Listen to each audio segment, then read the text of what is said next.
रोहन के कमरे में एक सुकून भरी सुबह थी। खिड़की से आती धूप उसे उसके सपनों की याद दिलाती थी जो उसने अपने मन में संजो रखे थे। दीवार पर लगे पोस्टर में बड़े बड़े उद्योगपतियों की तस्वीरें थीं जो उसे हमेशा प्रेरित करती थीं। एक दिन मैं भी इनके जैसा बनूंगा। रोहन ने खुद से कहा। रोहन ने सफलता के लिए आवश्यक गुणों पर गहराई से विचार किया। उसकी किताबों में अनुशासन, आत्मविश्वास और संघर्ष की कहानियां भरी थीं। सफलता के लिए इन तीनों का होना जरूरी है। उसने खुद से दोहराया और इन गुणों को अपने जीवन का हिस्सा बनाने का प्रण लिया। अनुशासन को अपनाने के लिए रोहन ने अपने हर दिन की योजना बनाना शुरू कर दिया।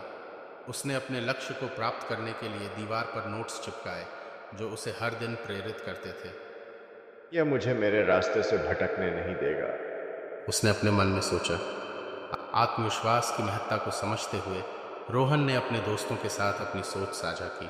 उसने सीखा कि खुद पर विश्वास करना कितना जरूरी है। अगर मैं खुद पर विश्वास नहीं करूंगा तो कोई और क्यों करेगा।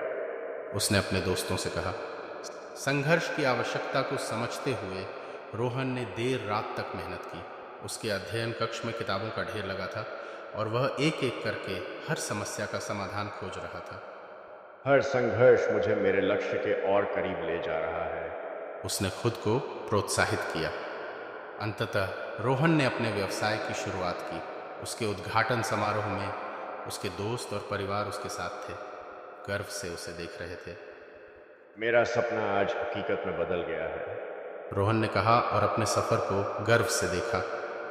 रोहन की कहानी से यह स्पष्ट हो गया कि सफलता के लिए अनुशासन, आत्मविश्वास और संघर्ष, ये तीन गुण कितने आवश्यक हैं।